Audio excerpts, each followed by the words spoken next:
Good evening, everyone. Good evening. Welcome this evening to our Self-Care Sunday. I'm Sharon Brumfield of Clear Thinking Counseling Services, and I'm excited to be with you all tonight. Good evening. Let me turn down Welcome this evening to our Self-Care Sunday.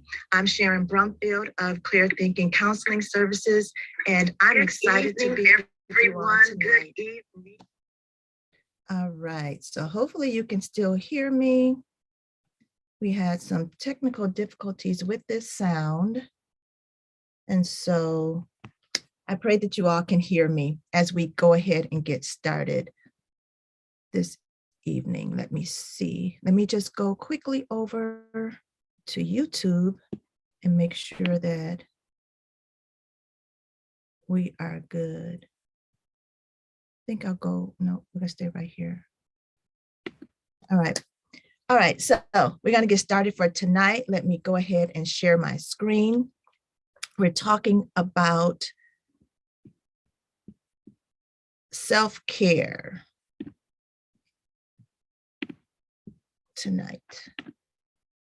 All right, there we are. We're talking about self-care, and we'll be having these self-care Sundays over the next couple of months. We'll come on every Sunday evening at 7 p.m. and share some areas and where we need to develop a self-care. I know that we sometimes, not always, but we sometimes think of self-care as getting a massage or, hanging out with our friends. And those are ways to relax. But then there are other ways that we need to really dig into and see where we're at with our self-care and our mental health. So tonight we're going to be talking about boundaries.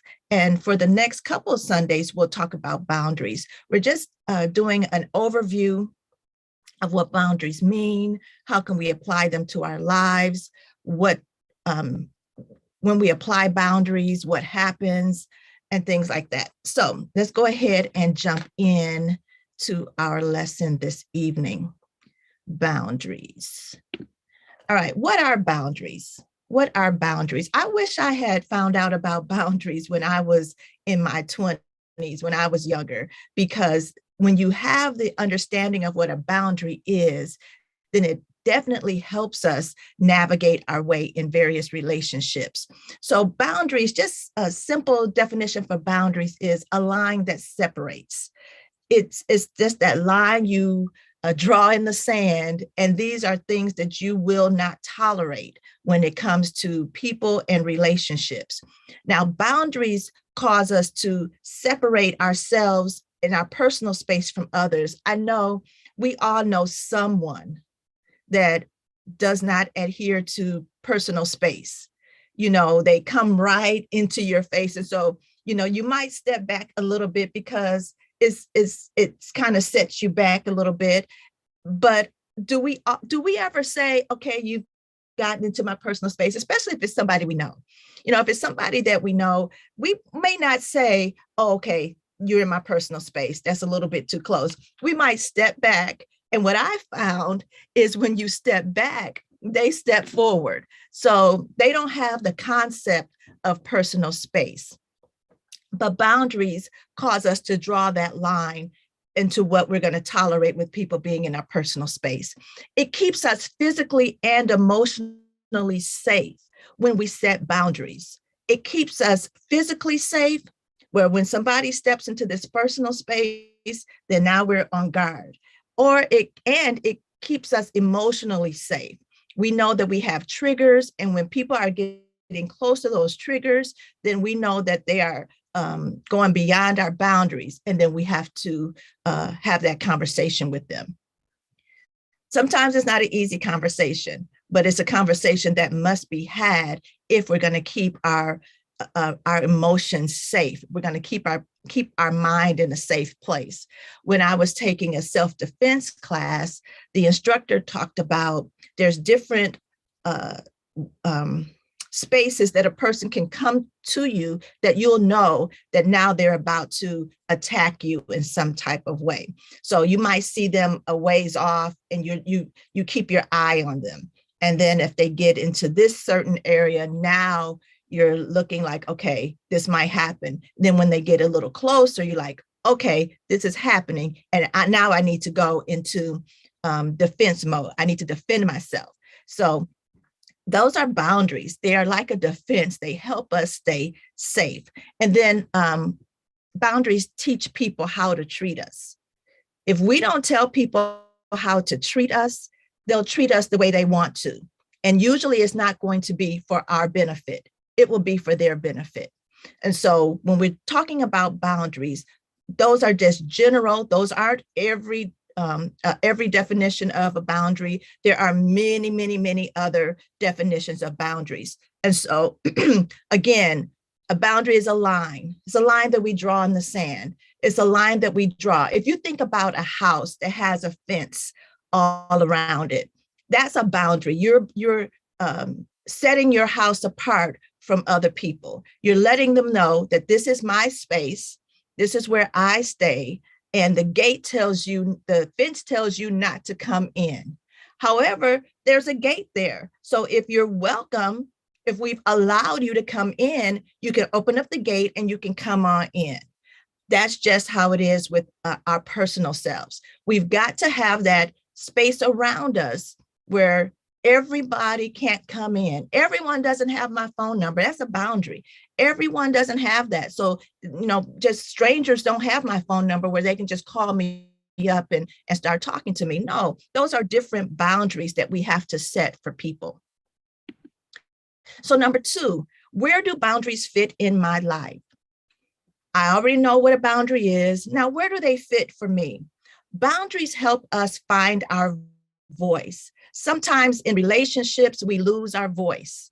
We no longer speak out for ourselves. We allow other people to speak for us. And so when you set a boundary, you begin to find your voice. You tell people how you want to be treated. No, that's not okay with me. I'm not going to do that anymore. I don't like when you do that. When you do that, it makes me feel this. And so a boundary, once we set those boundaries, it gives us a voice. Now we've got to remember when we set boundaries, that's something that we've set for ourselves. Unless we verbalize those boundaries, people will not know what we're expecting of them. Therefore, that will lead to unrealistic expectations on our part. If we did not verbalize, I don't like a certain thing, or I don't want to go to that, or I don't like when you talk to me that way. Once we've allowed it to happen, people have no idea that we didn't like it unless we say it. Sometimes we don't know we don't like something until it happens. And so then at that point, that's our time to say, you know what? I don't really like that. I don't like when you say that to me. I don't think that's funny when you said this or that. Those are simple conversations that we can have when we find our voice. Boundaries teach people how to treat us. I said that earlier. Our boundaries teach people how to treat us. When I set a boundary with someone, that teaches them, okay, Sharon doesn't like when I do ABC. There was a time where I didn't like people to stand over me. If I'm working on something and then a person comes and stands behind me and looks over my shoulder, I didn't like that. It made me feel uncomfortable. I had to discover why it made me feel uncomfortable. And so now it's not an issue. But back then it was always an issue. I felt like, maybe I wasn't doing it right, or maybe, whatever feelings I was feeling at that time. But I had to verbalize that so that people wouldn't come over my shoulder. Then people would come alongside of me and sit down so that we can converse that way. It's up to us to tell people how to treat us. I know we want to be, we want to just say, oh, it's okay. If I'm hurting, I don't want to hurt other people's feelings. That's not hurting someone's feelings. People want to know if what they're doing is uncomfortable for you, if what they're doing is something that you don't like. Why sit back and not enjoy life, not enjoy the relationship when we can just, open up our mouth and say the things that we want? Boundaries help us to use the word no. Okay, boundaries help us to use the word no. I don't know why it's so difficult for us to say no. I know it was hard for me to say no. And it's sometimes hard because we want to please people. Like I was saying earlier, we'll let ourselves hurt because we think if we say something, it's going to hurt someone else's feeling. If I say no, then their feelings are going to be hurt. Why do our feelings always need to be the feelings that are hurt? You know, we're not hurting their feelings on purpose. If I can't do something, I'm unable to do something. If what you're asking me to do is really going to cause hardship on me, then why go through with that? Why not just say, I'm not able to do that today? Now, am I able to do it 3 days from now? Can you get it next week? Something like that. But in that moment, if I'm not able to do something, or I'm not able to give something, or I'm not able to be somewhere, it just is what it is. And so finding our voice, finding our ability to say no when we can't do it. Now, are there times when we need to make a sacrifice to make something happen? Of course, of course. However, if it's going to cause you mental strain, it's going to cause you stress, that you're not going to be able to sleep at night, you're going to be up all night doing something that someone asked you to do at the last minute, then no, definitely, we've got to use those words. If we want to do it, like I said, we can find different ways. We can negotiate. Is there another time that I can do it? Can I do it this way? So that we can still help, but without diminishing ourselves. So the word no helps us to stop burnout over and over and over. Doing stuff just because somebody asked you to do it doesn't mean that you are the one that needs to do it. Overextending ourselves, you know, I was telling someone earlier today that I had to get a hardcover calendar along with my phone and along with the desk calendar so that I can write things in different places. If I go and I forget my hardcover calendar, but then I didn't put it in my phone, you know, it can get really challenging. So having various ways to keep ourselves from being overextended, and the word no is one of those tools that we can use. If you just can't do it, you just can't do it. And we've got to have the courage to tell people no when we absolutely need to. And then people pleasing. That's one of those things that comes and we can really put a halt to it when we build up our self-esteem. You know, we can get to that place where, you know, I love you and I want to see you happy. However, if it's going to cause me to have stress, if it's going to cause me to have some emotional breakdown, then what you're asking me to do, I'm just not going to be able to do it. So looking at those different areas and using that word no, N-O, no, they won't, you know, they won't fall to pieces. They'll be okay. They'll find someone else to do it, or it just won't get done. And so looking at these different areas where boundaries fit in our lives. Where do boundaries fit in your life? This is not an extensive list. As I said, when we got started, this is just an overview of boundaries. Boundaries, like I said, are a key foundation. And like I said, I wish I had known about foundations, boundaries when I was in my 20s coming up. That would have been something that I would have put into my toolbox and had boundaries in various relationships. All right, number 3, why do I need boundaries? Why do I need boundaries? Boundaries, if we don't have boundaries, you will be left at the mercy of others. If we don't have boundaries, we will be left at the mercies of others. Think about it in the workplace. Think about it within your family, within relationships, even with strangers. If you don't have boundaries, people will just come and do whatever they desire, whatever they want to do, because that mentality of it's about me and what I want to do. It's about me and what I want to get done. So I don't care that you have this, and this to do. I don't care if you have a family and you have kids and you have all of these things going on. I don't care about that. I just want you to do what I want you to do.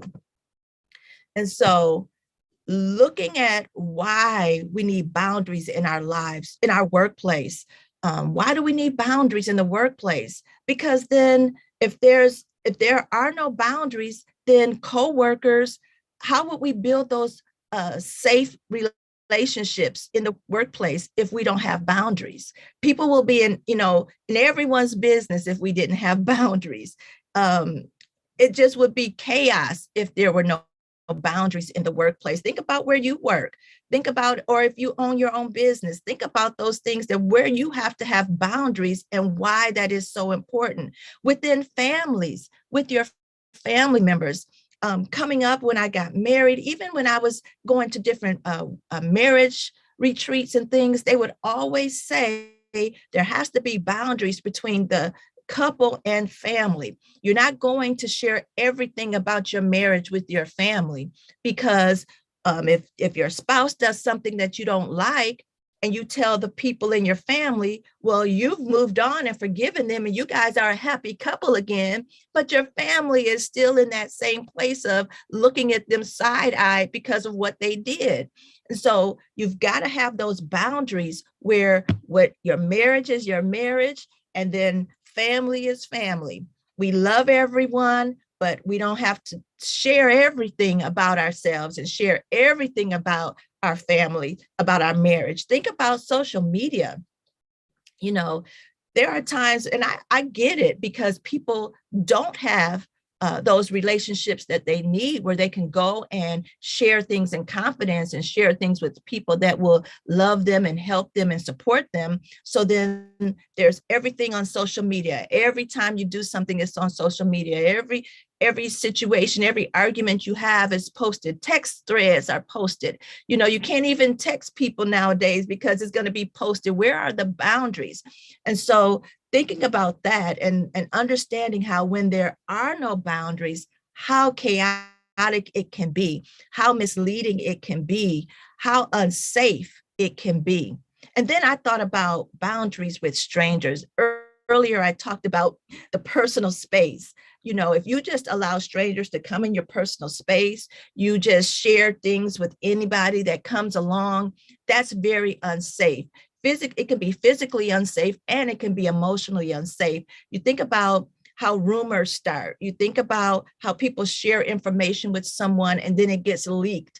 That's a lack of boundaries, not being able to understand where's the trusted people and those that are not. So understanding that will be so, so, so important. And then finally, we're going to look at when boundaries are appropriate and inappropriate. We hear the word boundaries, and knowing that if you set up too many boundaries to keep yourself safe, then you're not allowing people to come in. And then if you're too open and you let anybody in, then it can be unsafe as well. I found this chart that I wanted to share this evening. Is common traits of rigid, porous, and healthy boundaries. All right. So this is 3 different areas, 3 different types of boundaries. And I got this from lisaclason.com, and she created this May 10th, 2021. So this is not my chart, but this is one that I came across, and I thought it was really key to what I was talking about with appropriate and inappropriate boundaries. So let's look at some of the rigid boundaries. Avoids intimacy and close relationships. That's an inappropriate boundary because it can keep all of the relationships out. We need relationships. We need to be with people. But when you have, and maybe people have developed these rigid boundaries because they've been hurt, because they've been rejected, because they have been a part of a situation where things have been leaked out or rumors have been started. And so in order to protect themselves, they've built these rigid boundaries around themselves. However, in doing that, it keeps people out that need to be in. Unlikely to ask for help. We all need help at some point in time. We all need help. But when we have those rigid boundaries, we won't ask for help. Maybe we've asked for help on multiple occasions and people rejected us and they didn't help us, but they actually hurt us. So then we built that rigid boundary and we won't ask for help anymore. Has few close relationships. Again, you've built that rigid boundary and now no one can get in. Very protective of personal information. Again, I understand why rigid boundaries are created. I've probably created some rigid boundaries that I didn't know about, but reading over this list is like, oh, okay, that's why this is happening. That's why thinking that you're just a person that just likes to do things and you don't ask for help, but really looking in to see why won't I ask for help? Or why don't I have close relationships? Why am I very protective of stuff? May seem detached even with romantic partners. You've built this, it's about trust. You've built this boundary and now, they're there, but you're detached from them is really not a close relationship. Keeps others at a distance to avoid the possibility of rejection. The possibility, you don't even want to think about the possibility. Now it could or it could not, possibility, it's 50-50, but you don't even want to do that because of what you've gone through before. Now let's look at some porous boundaries. As I'm going through this, if you have some questions or you have some thoughts about what you want to discuss about boundaries next week, you can email me at clearthinkingcs@gmail.com and I'll look those over. Or on YouTube, you can put it in the comments and I'll go back and I will look at those and as I plan for the lesson on next week. All right, overshares. This is porous boundaries. Overshare, that means too loose, it's too open, overshares personal information. It doesn't matter who you come in contact with. You can sit by somebody on the bus and you're going to talk their ear off about yourself and telling them everything. I've had coworkers like that, like, oh my gosh, that's TMI. I really don't need to know that about you or your family or your husband or even your children. Difficulty saying no to the request of others. That was one of our other points that we talked about. Finding our voice and the ability to say no. Over-involved with others' problems. You're the one that people come to and dump all their stuff on you. You're on the phone with people, they're dumping their stuff off on you. You're running into people and they're dumping their stuff off on you. Over-involved. That's too open. You've allowed yourself to be too open and where people can just come and dump on you. And now you're holding all of their stuff. That's too much. Dependent on the opinions of others, unable to think through a situation on your own and feel confident in what you've decided. Now, of course, there's times where we need to get counsel. We need to get someone to, it's a big situation, it's a big dilemma, it's a big, opportunity. And we want to run it past somebody. However, not all the time, not every time. What I'm going to eat. Now I got to run it past. I think I want this. What do you think? What do you think I should get? Just, some things we can decide for ourselves, but when we don't have those boundaries, then we leave ourselves open. Accepting of abuse or disrespect. Accepting of abuse or disrespect. That's a porous boundary. That's an open boundary. That's you've left yourself wide open. Remember, boundaries teach people how to treat us. And when we don't have those boundaries, people will treat us the way they want to treat us. Okay, they will be disrespectful or they will be abusive, but we've got to understand who we are. We've got to understand and open up our mouths to be able to say what I like and what I don't like. We've got to get ourselves out of those situations where we are being disrespected or we are being abused. Fears rejection if they do not comply with others.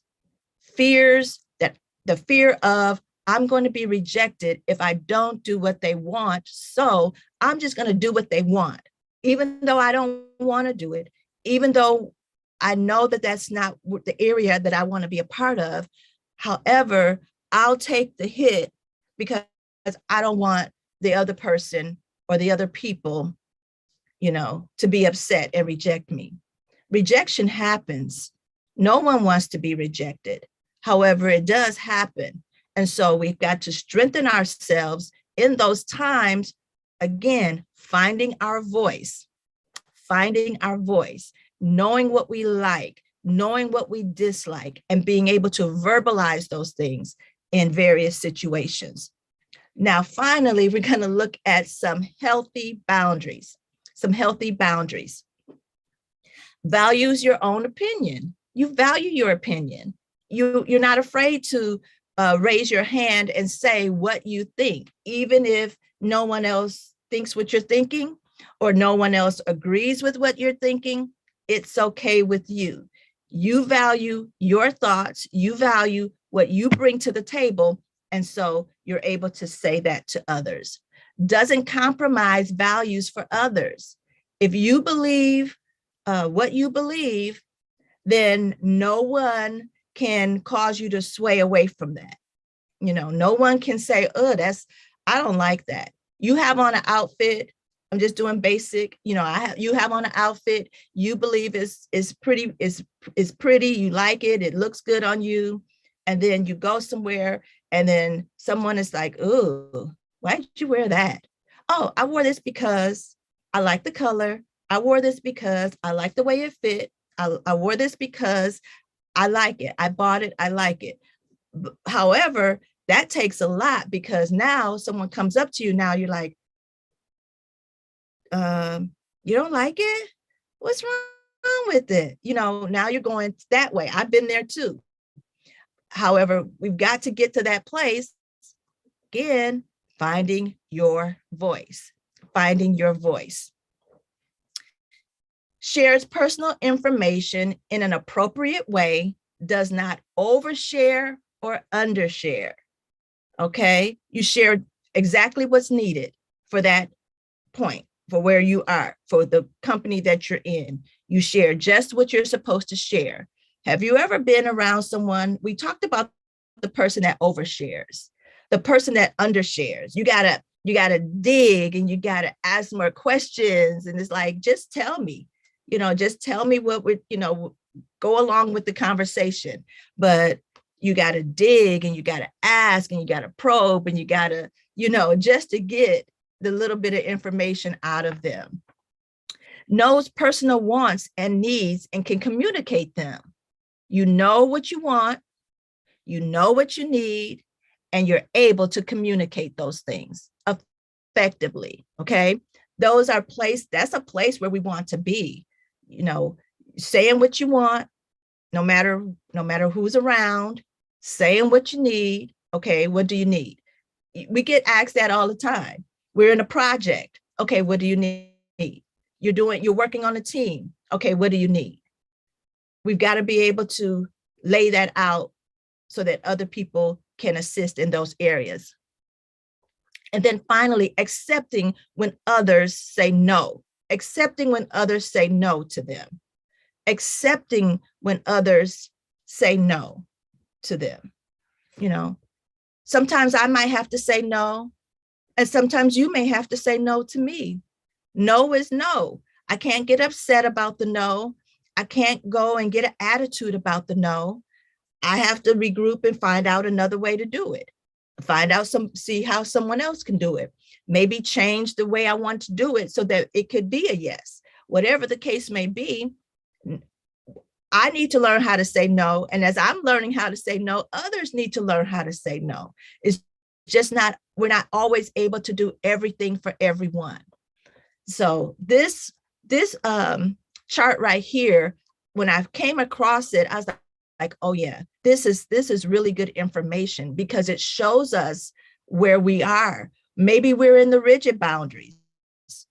Maybe at work, we're in the rigid boundaries. And then at home or with family, we're in the porous boundaries.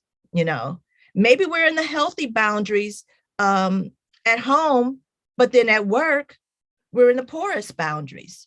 It can be a mix of where we are. The main thing is finding out where we are.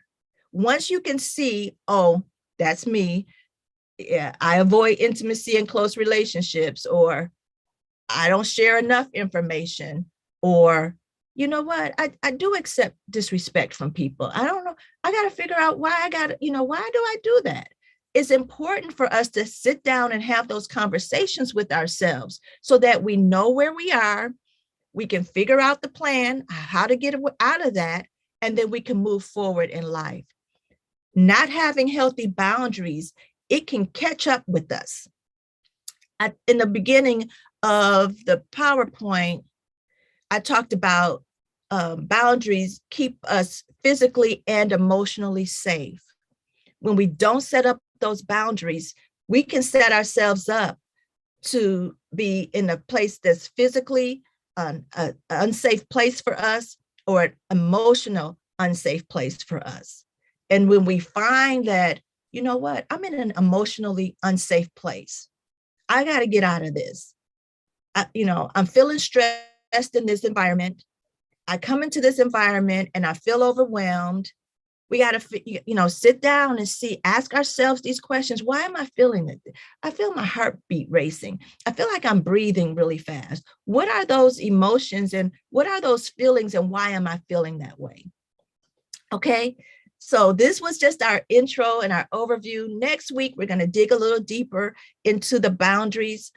Let me know if there's an area that we talked about today that you want to dig in a little deeper. Let me know if you have some questions. Again, you can put those in the comments there. You can also email clearthinkingcs@gmail.com, and you can send me those questions as well. And then I'll prepare for next week. We'll be talking about boundaries. Like I said, boundaries are foundational things. That is a foundational thing that we should really work on.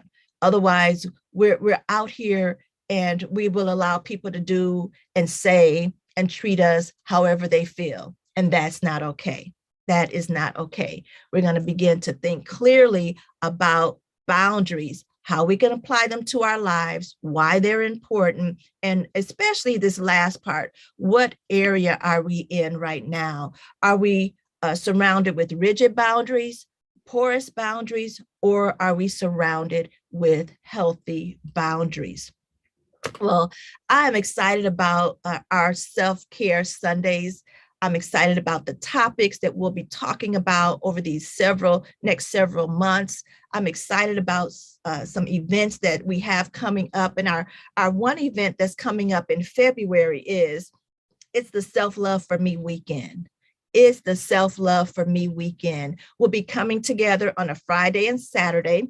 That's February 4th and then Saturday, February 5th, coming together to talk about self-care, to look at some areas of our lives. I've been studying out the silent cry. Why are we in the place where we will hold our cry in?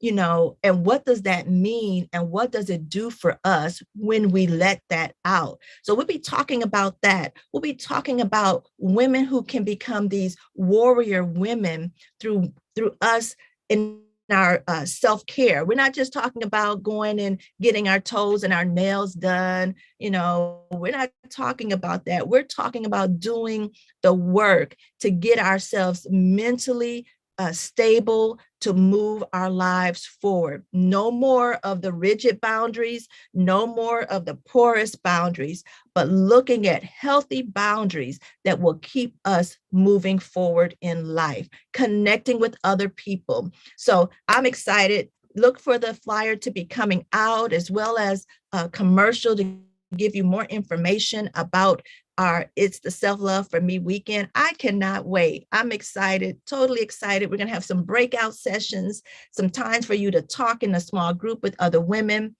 And so, yeah, I can't wait. So stay tuned for information for that weekend, as well as our other class that will be coming back, Clear Thinking. And so we have the workbook here. and I'll be giving you more information on the next class that will be coming up for our Clear Thinking series. All right, I had a great time tonight. This information is, like I said, some foundational information. It was an overview of boundaries. It is not in depth. It's much more to boundaries than what I shared tonight, but this is some information that will at least get you started so that you can either create boundaries or you can adjust your boundaries to where they need to get to a healthy place. And I don't know if I shared also, I think I said, I touched on this a little bit, is voicing your boundaries. So if you're in relationships with people, you got to voice your boundaries. Otherwise, people will walk right over your boundary, but they didn't know it was there. They didn't know you didn't like this or you didn't like that. Or in your marriage, if your spouse says something and they keep saying it, and now you're just getting irritated and irritated, well, they don't know if you haven't shared that with them. So make sure that when you're creating these boundaries, that you verbalize them, that you share what your boundaries are so people can be aware of those things that trigger you. All right. All right. Well, I just want to say good night. Thank you for joining Clear Thinking Counseling Services in our Self-Care Sunday. I'll be back next Sunday at 7 p.m. We'll do part 2 of boundaries, and I'll be looking for those comments, and I'll be looking for those texts, emails, so that I can prepare for next week. All right. We'll see you later, and we'll talk to you all soon.